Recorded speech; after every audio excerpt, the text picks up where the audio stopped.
9-pora A'rof surasining 88-oyatidan boshlanadi.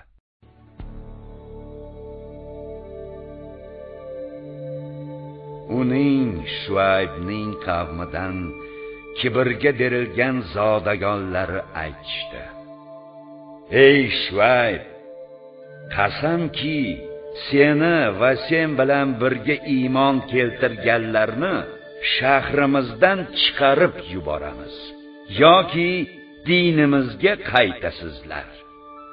U dedi: Diningizni yoqtirmaydigan bo'lsak-chi, diningizdan Alloh bizni qutqargandan keyin yana unga qaytsak, Allohga yolg'on to'qigan bo'lamiz-ku. Unga qaytishimiz mumkin emas, illo Rabbimiz Alloh xohlagani bo'lur. Rabbimiz hamma narsa bo'yicha ilmi keng zotdir. Tavakkulni Allohga qildik. Ey Rabbimiz, biz bilan qavmimiz o'rtasida haqqoniy hukm qil. Sen hukm qiluvchilarning yaxshisidirsan. Qavmining kofir bo'lgan zodagonlari: Qasamki, agar Shuaybga ergashsangiz, demak sizlar ziyon ko'ruvchi ekansiz, dedilar. Bas, ularni mudhish zilzila tutdi. Natijada o'z joylarida o'tirganlaricha yer bilan yakson bo'ldilar. Shuaybni yolg'onchiga chiqarganlar go'yo u yerda oldin yashamagandek bo'ldilar. Shuaybni yolg'onchiga chiqarganlar ana o'shalar ziyon ko'ruvchi bo'ldilar. Shuayb ulardan bezdi va dedi: Ey qavmim, sizlarga men Rabbimning topshiriqlarini yetkazdim va sizlarga nasihat qildim. Bas, endi kofirlar qavmiga qanday qilib hamdard bo'layin? Biror yurtga payg'ambar yuborgan bo'lsak, albatta uning aholisi tazarru qilar deb ularni qashshoqlik va kasallik kabi musibatlarga tutganmiz.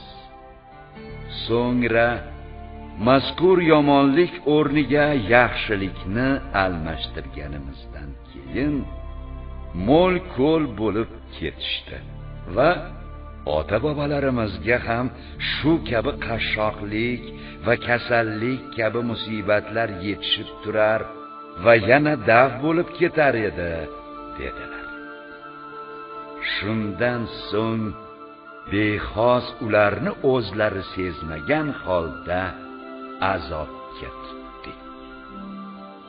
Agarda mazkur yurtlarning aholisi iymon keltirgan va taqvo qilganlarida edi, ular ustiga osmonlar va yerdan barakotlar eshiklarini ochib yuborgan bo'lar edik. Lekin ular payg'ambarlarni yolg'onchiga chiqardilar. Natijada qilmishlari sababli ularni azobga tutdik. U yurtlarning aholisi tunda uxlayotganlarida ularga azobimiz kelib qolishidan xotirjammilar? Yoki u yurtlarning aholisi choshgoh paytida o'yin kulgi ichra turganlarida ularga azobimiz kelib qolishidan xotirjammilar? Allohning makridan ham xotirjammilar? Allohning makri, azobidan faqat ziyon ko'ruvchilar qavmigina xotirjam bo'lurlar. Yerni oldingi aholisidan keyin meros qilib oluvchilarni xohlasak gunohlari sababli ularga balo yetkaza olishimiz to'g'ri yo'lga solmadimi? Ularning dillarini muhrlab qo'yamiz. Natijada ular haq gapni eshitmaydilar. Ana o'sha yurtlarning xabarlari qissasini sizga aytmoqdamiz. Ularga payg'ambarlari hujjatlarni, mo'jizalarni keltirgan edilar. Lekin oldindan ularni yolg'onchiga chiqarganlari sababli iymon keltirmadilar.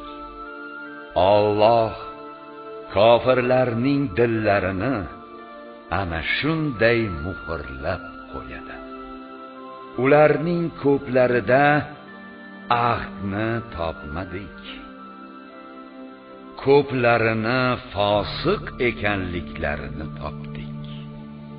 So'ngra ulardan Nuh, Hud, Solih, Shuaybdan keyin Musoni mo'jizalar bilan Fir'avn va uning zodagonlariga elchi qilib yubordik. Ularga zulm qildilar. Buzg'unchilarning oqibati qanday bo'lganini ko'ring.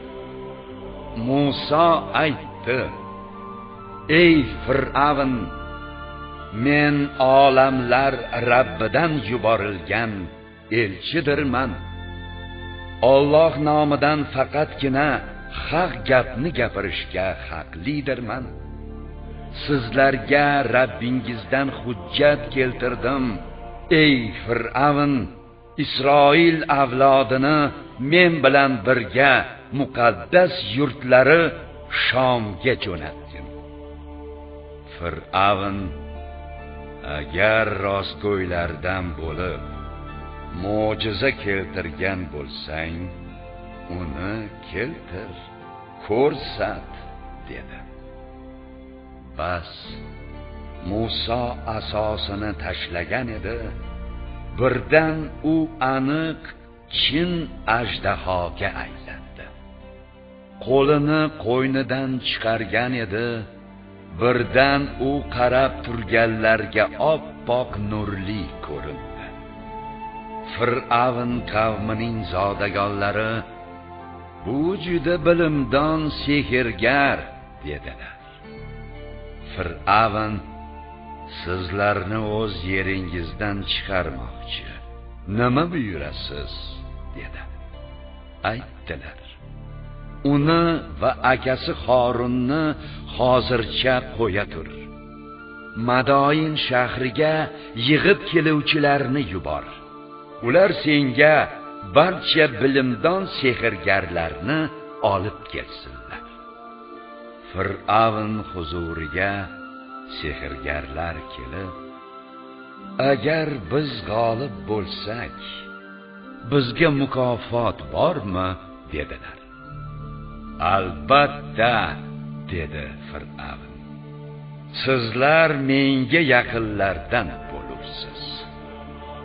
Aytdilar: ey Musa, qo'lingdagi asoni birinchi sen tashlaysanmi yoki biz qo'limizdagilarni tashlaguvchi bo'laylikmi? Musa: tashlangiz, dedi. Bas, tashlagan edilar. Odamlarning ko'zlarini sehrlab, ularni cho'chitib yubordilar. Ulkan sehr keltirdilar. Musoga asoyingni tashla, deb vahiy qildik. Birdan u ajdahoga aylangan aso ularning soxta ilonlarini komiga torta boshladi. Bas, haqiqat voqe bo'ldi. Ularning qilgan ishlari esa botil bo'ldi. Shunday qilib sehrgarlar yengildilar va zabun holatga tushdilar. Sehrgarlar sajda qilgan hollarida yerga tashlandilar. So'ngra aytdilar: biz olamlarning Rabbiga, ya'ni Musa va Harunning Rabbiga iymon keltirdik. Fir'avn dedi: men sizlarga ruxsat berishimdan oldin iymon keltirdingizmi?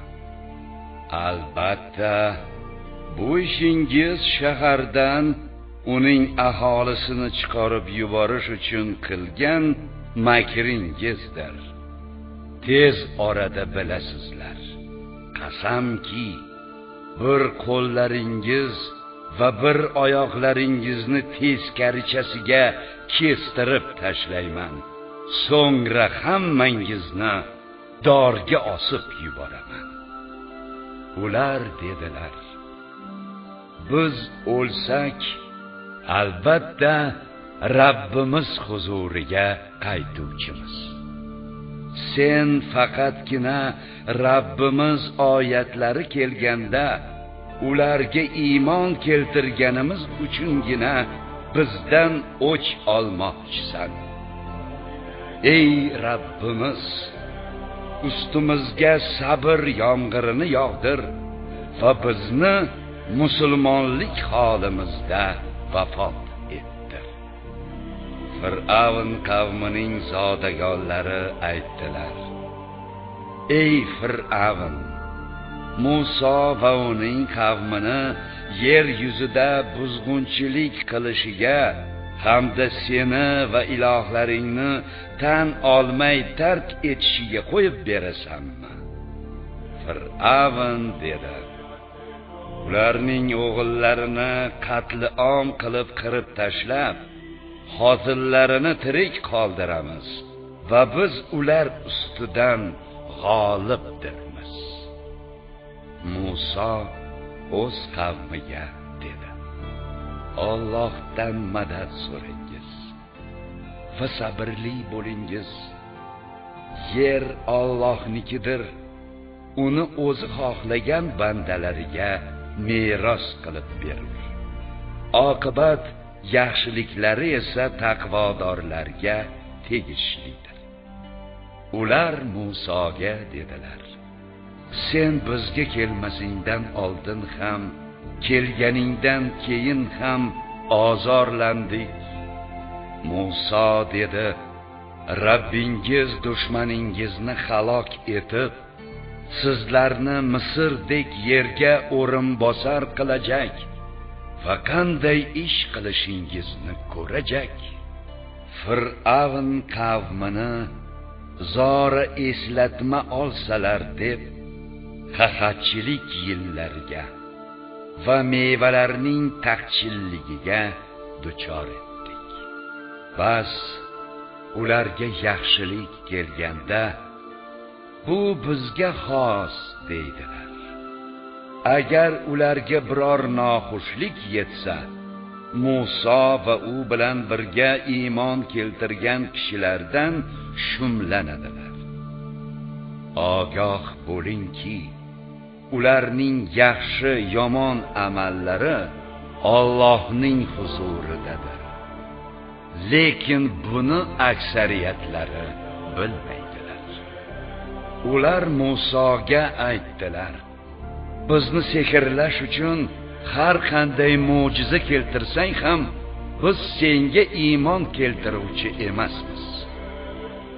Shundan keyin ular ustiga to'fon, chigirtka, dit, baqalar va qon balolarini aniq mo'jizalar sifatida yubordik.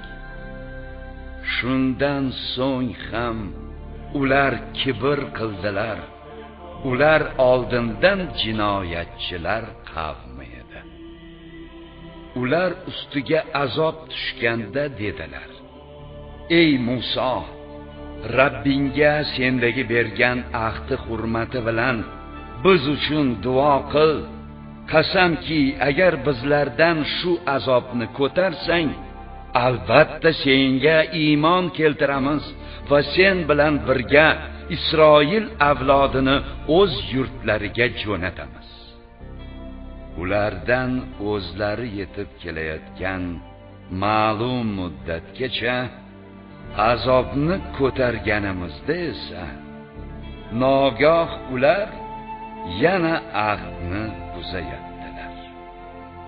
Bas biz ulardan o'ch oldik, oyatlarimizni yolg'onga chiqarganlari va ulardan g'aflatda bo'lganlari sababli ularni dengizga g'arq qildik. Yerning biz barakotli qilib qo'ygan mag'rib va mashriqlariga kamsitilayotgan qavm Muso qavmini merosxo'r qilib qo'ydik. Sabr qilganlari sababli Isroil avlodiga Rabbingizning chiroyli so'zlari bergan va'dasi o'z adosini topdi. Fir'avn va uning qavmi qurgan binolari hamda ko'targan qasru burjlarini vayron qildik. Isroil avlodini dengizdan o'tkazganimizda sigir shaklidagi o'z sanamlariga sig'inayotgan bir qavm ustidan chiqib qoldilar-da aytdilar: Ey Muso, ularning ilohlari kabi bizga ham iloh yasab ber. Muso: Sizlar haqiqatan johil qavm ekansiz. Zero ularning sig'inib turgan narsalari barbod bo'luvchi va qilayotgan ishlari botil, behuda ishdir. Muso yana dedi: Sizlar uchun olamlar uzra sizlarni afzal qilib qo'ygan Allohdan o'zga iloh qidirayinmi? O'g'il bolalaringizni o'ldirib, qizlaringizni qoldirish bilan sizlarni qattiq qiynoqqa solgan Fir'avn ahlidan xalos etganimizni eslang. Sizlarning bu voqealaringizda ulkan sinov bordir. Muso bilan 30 kecha va'dalashdik. So'ngra uni yana 10 kecha bilan to'ldirdik. Shunday qilib Rabbining 40 kecha deya belgilagan vaqti kamoliga yetdi. Muso keta turib o'z birodari Harunga: Qavmimda sen qolib, mening o'rinbosarim bo'lgin. Xatolarini isloh et va buzg'unchilar yo'liga ergashmagin dedi. Muso biz belgilagan vaqtda Tur tog'iga kelgach, u bilan Rabbi bevosita gaplashdi. Muso: Rabbim, o'zingni menga ko'rsatgin, senga bir nazar qilay dedi. Alloh: Meni ko'ra olmaysan, lekin ana u toqqa bir boq. Agar men unga bir jilva qilganimda toqat qilib o'z o'rnida tura olsa, sen ham meni ko'rasan dedi. Rabbi toqqa tajalli kichik bir ko'rinish qilgan edi, uni maydalab tashladi. Muso bundan ta'sirlanib behush holda yiqildi. Hushiga kelgach dedi: Senga tasbih ayturman. Senga tavba qildim va men mo'minlarning birinchisi, peshvosidirman. Ey Muso, men seni odamlar uzra risolalarim, Tavrot bitiklari va gaplashganim bilan mumtoz, imtiyozli etdim. Bas senga berganimni qabul etib ol va shukr qiluvchilardan bo'lgin dedi Alloh. Uning uchun lavhalarda, Tavrot sahifalarida nasihat va barcha narsaning tafsiloti sifatida har sohadan bitib qo'ydik. Bas, ey Musa, ularni quvvat, jiddiylik bilan olgin va qavmingga ularning yaxshi bitilgan ahkomlarini tutish, tadbiq etishlariga buyurgin. Sizlarga fosiqlar diyori qanday halokatga yuz tutganini ko'rsatajakman. Yer yuzida nohaqlik bilan kibrlanib yuruvchilar ongini oyatlarimiz idrokidan chetlatib qo'yajakmiz. Ular har qanday mo'jizani ko'rsalar ham unga iymon keltirmagaylar. Agar to'g'ri yo'lni ko'rsalar, uni o'zlariga yo'l qilib olmagaylar. Mabodo noto'g'ri yo'lni ko'rib qolsalar, uni o'zlariga yo'l qilib olgaylar. Buning sababi oyatlarimizni yolg'onga chiqarishlari va ulardan g'ofil bo'lganlaridir. Oyatlarimizni va oxirat muloqotini yolg'onga chiqarganlarning qilgan savobli amallari barbod bo'lur. Faqat qilmishlariga yarashagina jazolanurlar. Musa qavmi undan Tur tog'iga ketgandan so'ng o'zlarining bezaklaridan bir ma'raydigan buzoq jasadini ma'budi qilib oldilar. Uning ular bilan gaplashmasligini, ularni biror yo'lga boshlamasligini ko'rmaganmidilar? Uni iloh sifatida tutdilar. Ular oldindan zolim edilar. Qo'llaridan tarvuzlari tushib, pushaymon bo'lib, o'zlarining adashganlarini ko'rganlarida aytdilar: qasamki, agar Rabbimiz bizga rahim qilmasa va gunohimizni kechirmasa, albatta ziyon ko'ruvchilardan bo'lishimiz aniqdir. Musa o'z qavmi sari Tur tog'idan qaytar ekan, qavmining qilmishlaridan g'azablangan va taassuflangan holda menga ortimdan qanday ham yomon o'rinbosar bo'ldingiz-a? Rabbingiz amri kelmay turib shoshqaloqlik qildingizmi? deb qo'llaridagi lavhlarni tashlab, akasining boshi sochidan tutib o'ziga tortdi. Akasi Harun dedi: ey onamning o'g'li, bu qavm meni zaif bilib o'ldirishlariga sal qoldi. Endi sen ham meni dushmanlarga kulgi qilmagin va meni zolimlar safiga qo'shmagin. Musa dedi: ey Rabbim, meni va birodarimni mag'firat qilib, bizni rahmatingga kiritgaysan. Sen rahimlilarning rahimlirog'idirsan. Albatta, buzoqni iloh qilib olganlarga Parvardigorlari tarafidan g'azab va dunyo hayotida xorlik yetgusidir. Yolg'on va bo'xton to'quvchilarni shu tarzda jazolagaymiz. Gunohlarni qilib, so'ngra ulardan keyin tavba qilgan va iymon keltirgan kishilar uchun shulardan keyin ham Rabbingiz kechirimli va rahimlidir. Musoning g'azabi so'ngach, lavhlarni yerdan oldi. Undagi bitikda Parvardigorlaridan qo'rqadiganlar uchun hidoyat va rahmat bor edi. Muso belgilagan vaqtimiz va joyimizga kelish uchun qavmidan 70 kishini tanladi.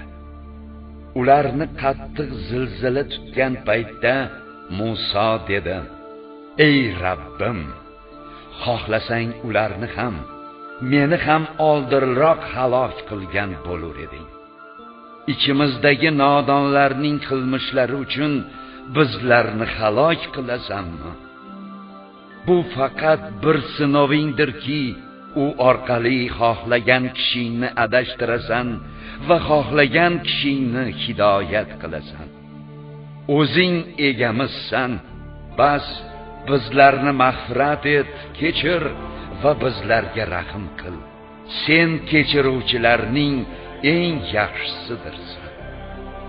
Bizlarga bu dunyoda ham, oxiratda ham yaxshilikni yozgin. Biz senga qaytdik." Alloh dedi: "Azobimni xohlagan kishimga yetkazurman. Ammo rahmatim hamma narsadan kengdir. Uni rahmatimni taqvoda bo'luvchilar, zakot beruvchilar va oyatlarimizga iymon keltiruvchilarga yozajakman. Ular savodsiz elchiga, ismi o'zlaridagi Tavrot va Injilda yozilgan payg'ambarga Muhammadga ergashadilar. U payg'ambar ularni yaxshilikka buyuradi, yomonlikdan qaytaradi va pok narsalarni halol qilib, nopok narsalarni ularga harom qiladi. Hamda ularning yuklarini va ustilaridagi kishan qiyinchiliklarini olib tashlaydi. Bas unga iymon keltirgan, uni ulug'lagan, unga yordam bergan va u bilan birga nozil qilingan nur, Qur'onga ergashganlar, aynan o'shalar oxiratda najot topuvchi kishilardir. Ayting, ey Muhammad, ey odamlar, men sizlarning barchangizga yuborilgan Allohning rasuli, elchisidirman. U Alloh osmonlar va yerning hukmronligi o'z qo'lida bo'lgan zotdirki, undan o'zga hech bir iloh yo'q. U tiriltiradi va o'ldiradi. Bas Allohga va uning rasuliga iymon keltiringiz. U rasuli Allohga va uning kalimalari, ilohiy kitoblariga ishonadigan savodsiz payg'ambardir. Unga ergashingiz toki hidoyat topgaysiz. Musa qavmi ichida shunday ummat guruh ham borki, ular odamlarni haq so'z bilan hidoyatga boshlaydilar va u haq bilan hukmlarda odillik qiladilar. Ularni 12 urug' ummat qilib bo'lib tashladik.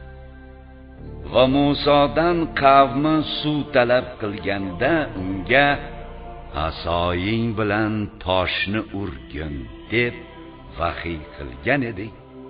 Urgach undan toshdan 12 chashma otilib chiqdi. Har bir urug'ga tegishli odamlar o'z suv ichadigan joyini bilib oldilar. Ular uzra bulutlarni soyabon qildik va ustilaridan shirinlik va bedanalar yog'dirib, sizlarga rizq qilib bergan narsalarimizning poklaridan tanavvul qilingiz dedik. Ular itoat qilmay, bizga zulm qilmadilar, balki o'zlariga zulm qiladigan bo'ldilar. Ularga shu shahar Baytul Maqdisda istiqomat qilingiz va undagi xohlagan joyingizdan oziqlaningiz hamda kechir deb sajda qilgan holingizda darvozadan kiringiz. Shunda sizlarning xato gunohlaringizni kechiramiz. Ezgu amal qiluvchilarga savobimizni ziyoda qilurmiz deyilganini eslang. Bas ulardan zolim bo'lganlari ularga aytilgan so'zni boshqa so'zga almashtirdilar. Natijada zulm qilganlari sababli ularga osmondan azob yubordik. Ulardan dengiz bo'yida joylashgan qishloq ahli haqida so'rang. Qayski shanbalik bayrami o'tkazgan, ov qilmagan kunlarida baliqlari ular sari suv betida oqib kelar. Shanbalik qilmagan kunida esa baliqlari ular sari kelmas edi. Ana shu shanbalikda ular haddan oshar edilar. Shu tarzda ularni fisq-u fujurlari bilan sinaymiz. Ulardan bir guruhi nima uchun Alloh halok etmoqchi bo'lgan yoki qattiq azob bilan qiynamoqchi bo'lgan qavmga nasihat qilyapsizlar deyishganda, nasihatgo'ylar Rabbingizga aytdik, lekin itoat qilishmadi deb uzr aytishar va taqvo qilishar degan umidda nasihat qildik dedilar. Ularga eslatilgan narsani unutishgach, yomonlikdan qaytaruvchilarga najot berdik va zulm qilganlarni esa fisq-u fujurlari sababli yomon azobga tutdik. Ularga man etilgan ishdan qaytmasdan o'jarlik qilganlarida qadrsiz maymunlarga aylaningiz deb ularga qarg'ish so'zini aytdik. Rabbingiz ular ustiga to qiyomat kunigacha ularni qattiq azob bilan qiynaydigan kishilarni yuborib turajagini e'lon qildi.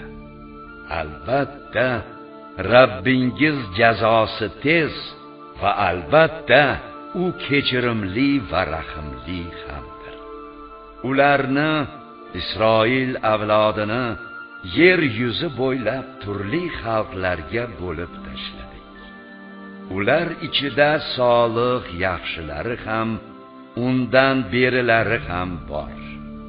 Ularni zora to'g'ri yo'lga qaytsalar deb yaxshilik ne'matlar va yomonlik musibatlar bilan sinab ko'rdik. Ular ortidan kitob Tavrotga merosxo'r bir avlod kelib, bu dunyo matohini oladigan va biz kechirilamiz deydigan bo'ldilar. Agar ularga uning barobarida yana matoh kelib qolsa, uni ham olaveradilar.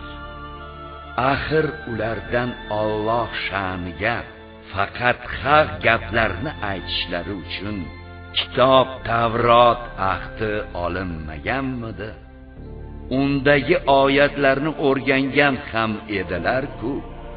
Oxirat diyori taqvo qiluvchilar uchun dunyo matohidan yaxshidir.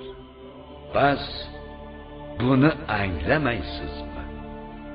Kitob Tavrotni mahkam tutib, namozni barkamol o'qiydiganlar esa bilib qo'ysinlarki, biz islohotchilar, solih bandalar mukofotini zoyi qilmagaymiz.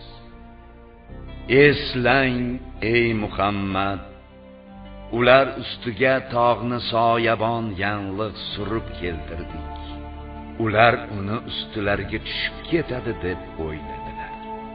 Shunda biz aytdik, sizlarga keltirgan narsamiz Tavrotni mahkam tutingiz va taqvoli bo'lishingiz uchun undagi narsa oyatlarni zikr etingiz. Rabbingiz odam o'g'illarining bellaridan, pushti kamarlaridan zurriyotlarini, ruhlarini chiqarib olib, ularni o'zlariga guvoh qilib turib, men Rabbingiz emasmanmi dedi. Ular, yo'q Rabbimizsan, guvohlik berdik dedilar. Qiyomat kuni biz bundan g'ofil bexabar edik.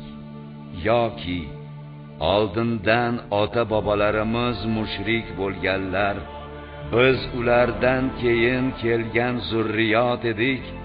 O'sha nohaq kishilarning fe'llari sababli bizni halok qilasanmi deyishlarini bilganimiz uchun shunday qildik. Shu tarzda oyatlar tafsilotini qilurmiz va shoyat ular yomon yo'ldan qaytsalar. Ey Muhammad, oyatlarimizni keltirganimizda ulardan chiqib ketgan, amal qilmagan odamni shayton o'ziga ergashtirib olgani, natijada u adashganlardan bo'lib qolgani haqidagi qissani ularga o'qib bering. Agar xohlaganimizda uni ular oyatlar sababli martabasini ko'targan bo'lar edik. Lekin u yerga hirs qo'ydi va nafs havosiga ergashdi. Uning misoli go'yo bir itdirki, unga hamla qilsang ham tilini osiltirib hansiraydi. O'z holiga qo'ysang ham hansirayveradi. Bu o'sha oyatlarimizni yolg'onga chiqargan qavm kishilarining misolidir. Bu qissalarni ularga aytib bering, shoyat tafakkur qilsalar.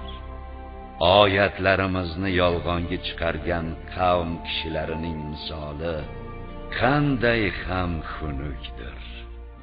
Ular o'zlariga zulm qilar edilar. Kimniki Alloh hidoyat qilgan bo'lsa, bas o'sha odam to'g'ri yo'l topuvchidir. Kimni adashtirgan bo'lsa, bas ana o'shalar ziyon ko'ruvchilardir. Jahannam uchun jinlar va insonlarning ko'pchiligini yaratganmiz. Ularda qalblar bor, lekin ular anglamaydilar. Ularda ko'zlar bor, lekin ular bilan ko'rmaydilar. Ularda quloqlar bor, lekin ular bilan eshitmaydilar. Ana o'shalar hayvonlar kabidirlar. Balki ular yanada adashganroqdirlar. Aynan o'shalar g'ofillardir. Allohning chiroyli ismlari bordir. Uni o'sha ismlar bilan atangiz. Uning ismlarida haqdan og'ib ketuvchilarni qo'yaveringiz. Ular qilmishlariga yarasha jazolanurlar. Yaratgan bandalarimiz ichida haq yo'lga hidoyat qiladigan va u haq bilan adolat qiladigan ummat, jamoat ham bordir. Oyatlarimizni yolg'onga chiqarganlarni esa ular bilmaydigan jihatdan darajali qilib, o'z holiga vaqtincha qo'yib berib turamiz. Ularga muhlat beraman, makrim esa qattiqdir. Tafakkur qilmaydilarmi? Ularning sohibi Muhammadda hech qanday majnunlik yo'q. U faqat aniq ogohlantiruvchidir. Osmonlar va yerning mulku saltanatiga, Alloh yaratgan har bir narsa va ajal muddatlari yaqinlashib qolganiga bir nazar tashlamadilarmi? Undan Qur'on inkoridan keyin yana qaysi gapga ishonar ham edilar? Kimni Alloh adashtirgan bo'lsa, uni to'g'ri yo'lga solib qo'yuvchi odam yo'qdir. U kabalarni o'z tug'yoni haddan oshgan hollarida gangib yurishlariga qo'yib beradi. Sizdan ey Muhammad qiyomat haqida, uning qachon qoyim bo'lishini so'rashadi. Ayting, uning ilmi Rabbim huzuridadir. Uning vaqti kelganida uni o'zi bildiradi. Qiyomat osmonlar va yerga og'irlik, tushkunlik qilur. Sizlarga u to'satdan kelib qolur. Sizdan go'yo u haqda vakil xabardor bo'lganingizdek so'rashadi. Ayting, uning ilmi aniq ma'lumoti Alloh huzuridadir. Lekin odamlarning aksariyati buni bilmaydilar. Ayting, Alloh xohlaganidan tashqari o'zim uchun biror foyda va zarar keltirishga ega emasman. Agar g'ayb ilmini bilsam edi, xayrli ishlarni ko'p qilgan bo'lar edim va menga yomonlik ham yetmagan bo'lar edi. Men faqat iymon keltiradigan qavm uchun ogohlantiruvchi va xushxabar beruvchidirman. U Alloh sizlarni bir jondan yaratib, undan uning juftini unga uylanib taskin topishi uchun paydo qilgan zotdir. Unga yaqinlik qilgach, u Havvo yengil homilali bo'ldi va u bilan bir muddat yurdi. Yuki og'irlashganda har ikkisi Odam va Havvo Rabbilari bo'lmish Allohga duo qilib, agar bizga solih farzand bersang, albatta shukr qiluvchilardan bo'lajakmiz dedilar. Ikkisiga solih farzand ato etgach, ikkisiga ato etgan narsasida unga sheriklarni nisbat berdilar. Alloh esa ular keltirgan shirkdan oliy, pokdir. Biror narsani yaratmaydigan, balki o'zlari yaratiluvchi bo'lgan narsani Allohga sherik qiladilar. But va sanamlar ular uchun, mushriklar uchun biror yordam ko'rsatishga yaramaydilar va o'zlariga ham yordam qilmaydilar. Agar ularni hidoyat sari chorlasangiz, sizlarga ergashmaydilar. Ularni chorlaysizmi yoki sizlar jim turuvchimisiz? Sizlar uchun ikkisi barobardir. Allohni qo'yib sig'inayotgan butlaringiz o'zlaringizga o'xshash bandalardir. Agar rostgo'y bo'lsangiz, ularga iltijo qilib ko'ringiz, ular sizlarga ijobat qilsin. Ularning oyoqlari bormiki, ular bilan yursalar, yo qo'llari bormiki, ular bilan kuch ko'rsatsalar, yoki ko'zlari bormiki, ular bilan ko'rsalar, yoxud quloqlari bormiki, ular bilan eshitsalar. Ayting, shirk, but va sanamlaringizni chaqiringiz va menga muhlat bermasdanoq menga makr qilingiz. Mening egam kitob nozil qilgan Allohdir. U solih kishilarni do'st tutar. Uni qo'yib sig'inayotgan narsalaringiz sizlarga yordam ko'rsatishga ham yaramaydi, o'zlariga ham yordam bermaydi.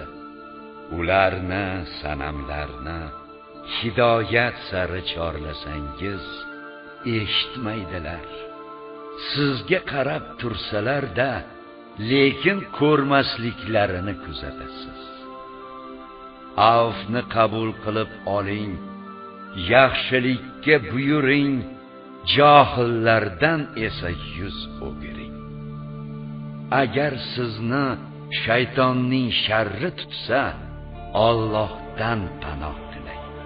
Albatta, u eshituvchi va biluvchidir.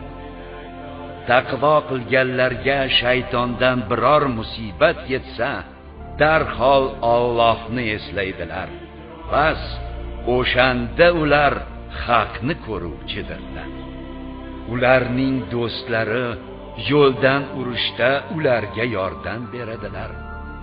Bu ishda sustlik qilmaydilar. Ularga oyat keltirmasangiz, uni o'zing tanlab to'qib qo'ya qolmaysanmi deyishadi. Ayting, men faqat Rabbimdan menga vahiy qilingan narsalargagina ergashurman. Bu Qur'on iymon keltiradigan qavm uchun Rabbingizdan ko'rsatmalar, hidoyat va rahmat manbaidir. Qur'on o'qilganda uni tinglangiz va sukut saqlangiz. Shoyat shunda rahm qilingaysiz. Rabbingizni ichingizda tazarru va qo'rqinch bilan hamda gapirganda ovozni ko'tarmasdan erta-yu kech zikr yod eting. G'ofillardan bo'lmang. Haqiqatan Rabbingiz huzuridagi zotlar, farishtalar uning ibodatidan kibr, ibo va kattalik qilmaydilar. Balki unga tasbih aytadilar va unga sajda qiladilar.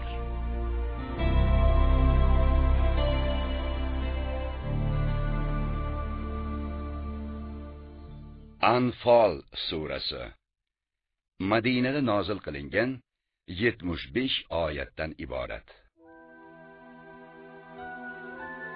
Anfal o'ljalar degani. Surada jang, o'lja taqsimoti, iymon, e'tiqod, taqvo, solih amal va boshqa masalalar haqida ilohiy ko'rsatmalar berilgan. Unda asosan Badr jangi voqealari va tafsil bayon etilgan.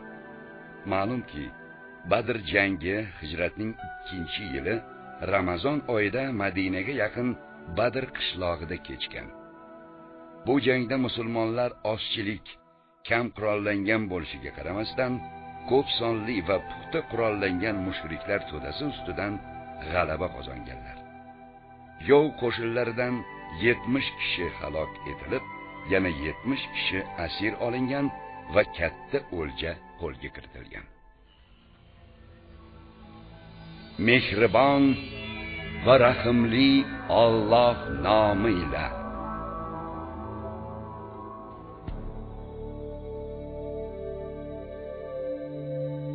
Sizdan ey Muhammad o'ljalar haqida so'raydilar. Ayting, o'ljalar Alloh va payg'ambarnikidir.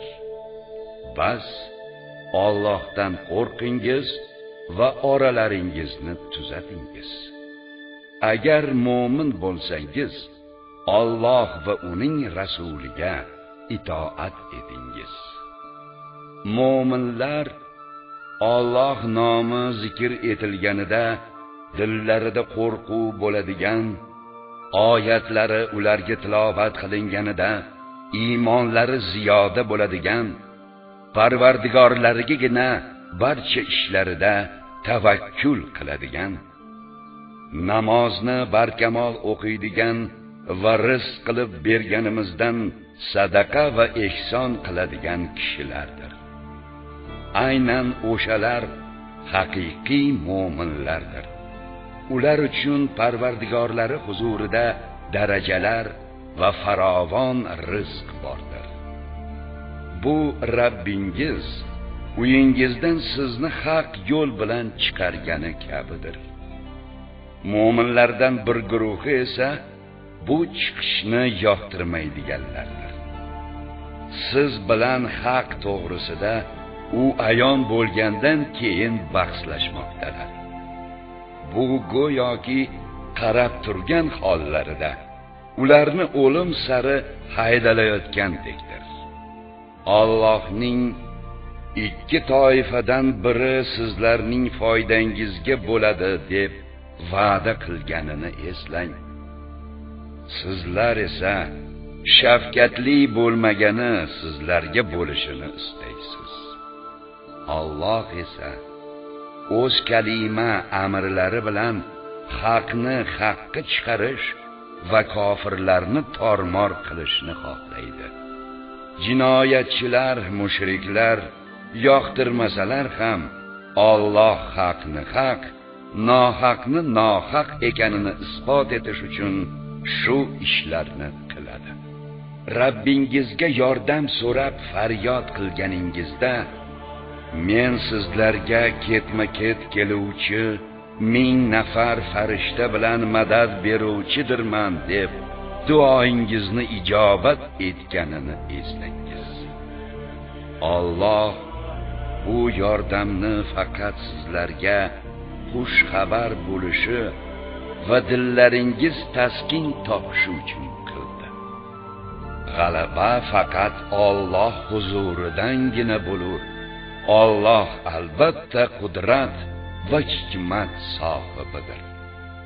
Uning tarafidan xotirjamlik uchun sizlarni mudroq bostirgani, ustingizga osmondan suv, yomg'ir tushirib, u bilan sizlarni poklash, shaytonning vasvasasini sizlardan daf etish, dillaringizga o'zaro aloqa paydo qilish va u bilan qadamlaringizni sobit, mustahkam qilishni iroda etganini eslangiz.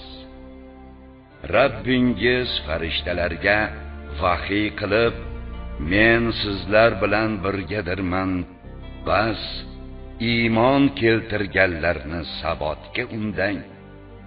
Kufrga ketganlarning dillariga qo'rquv solib qo'yajakman. Bo'yinlar uzra uringiz, qatl etingiz va ularning har bir barmog'iga har taraflama zarba beringiz deganimni eslang. Bu shuning uchunki ular Alloh va rasuliga muxolif bo'ldilar. Kimki Alloh va rasuliga muxoliflik qilsa, bas Alloh jazosi qattiq zotdir. Ana shu sizlarga uni totib ko'ringiz. Kofirlar uchun do'zax azobi muqarrardir. Ey iymon keltirganlar, kofir bo'lganlar to'dasi bilan to'qnashganingizda ulardan ortga qarab chekinmangiz. Kimki o'sha kuni ulardan ortga chekinsa, jang ishi bilan chetlagan va biror bo'linmaga qo'shilishga borganlar bundan mustasno. Allohning g'azabi bilan birga qaytgan bo'lib, joyi jahannam bo'lur. Qanday ham yomon taqdirdir. Ularni sizlar o'ldirmadingiz, balki ularni Alloh o'ldirdi. Otganingizda siz otmadingiz, ey Muhammad, balki Alloh otdi. Mo'minlarni o'zining yaxshi sinovi bilan bir sinash uchun shunday qildi. Albatta, Alloh eshituvchi va biluvchidir. Sizlarga shu, Alloh esa kofirlar makrini susaytiruvchidir. Agar yordam so'rasangiz, mana sizlarga yordam keldi. agar tiyilsangiz unda u sizlar uchun yaxshidir. Bordi-yu yana qaytsangiz biz ham qaydamiz. Sizlarga to'dangiz biror foyda bermaydi, garchi ko'pchilik bo'lsa ham. Alloh esa mo'minlar bilan birgadir. Ey iymon keltirganlar, Allohga va uning rasuliga itoat etingiz. O'zlaringiz eshitib turib, undan yuz o'girib ketmangiz. O'zlari eshitmasalarda eshitdik deydiganlardan bo'lmangiz. Allohning nazdida jonzotlarning eng yomoni bu aqlni ishlatmaydigan kar va soqovlardir. Agar Alloh ularda yaxshilik bo'lishini bilsa edi, ularni eshitadigan qilib qo'yar edi. Eshitadigan qilganda ham ular bosh tortib, yuz o'girgan bo'lar edilar. Ey iymon keltirganlar, sizlarni tiriltiruvchi narsa ilm olish uchun chorlaganlarida Allohga va rasulga labbay deb javob qilingiz.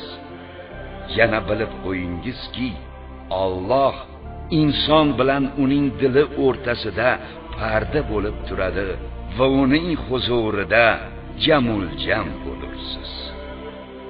Sizlardan faqat zolimlargagina xos bo'lmagan, balki hammalaringizga ommaviy bo'ladigan fitna azobdan saqlaningiz va bilib qo'yingizki, Alloh jazosi qattiq zotdir.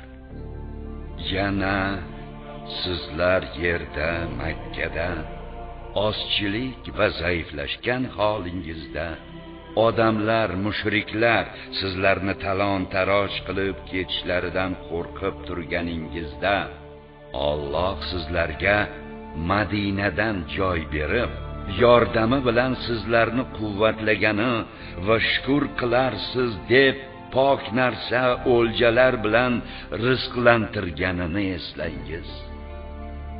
Ey iymon keltirganlar, Allohga va rasulga xiyonat qilmangiz va bir-biringizdagi qo'ygan omonatlaringizga ham bilib turib xiyonat qilmangiz. Bilib qo'yingizki, albatta mol-mulklaringiz va farzandlaringiz fitna manbaidir. Allohning huzurida esa ulkan mukofot bordir. Ey iymon keltirganlar, agar Allohdan qo'rqsangiz, sizlar uchun haq bilan nohaqlikni ajrim etuvchi yordamni berur va gunohlaringizdan o'tib sizlarni mag'firat qilur. Alloh ulkan fazl sohibidir. Kofir bo'lganlarning sizni asir olish, yo o'ldirish yoki yurtdan chiqarib yuborish uchun qilgan makrlarini eslang. Ular makr qiladilar, Alloh ham makr qiladi.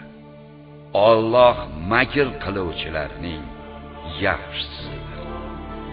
Ularga oyatlarimiz o'qib berilsa, eshitdik bas, xohlasak biz ham shunga o'xshash oyatlarni aytar edik.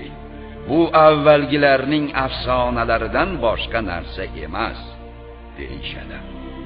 Ular, ey Alloh, agar shu Qur'on sening huzuringdan ekani haq bo'lsa, mayli ustimizga osmondan tosh yog'dir yoki bizga alamli azob keltir deganlarini eslang. Ularning ichida siz bo'la turib, Alloh ularni azoblovchi emas. Ular istig'for aytib kechirim so'rab turgan hollarida ham Alloh ularni azoblovchi emas. Ularga ne bo'ldiki, mo'minlarni Masjidi Harom ziyoratidan to'ssalar ham ularni Alloh azoblamasligi kerak emish.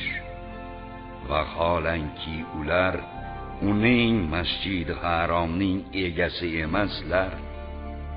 Uning egalari faqat taqvoli mo'min kishilardir. Lekin ularning aksariyati buni bilmaydilar.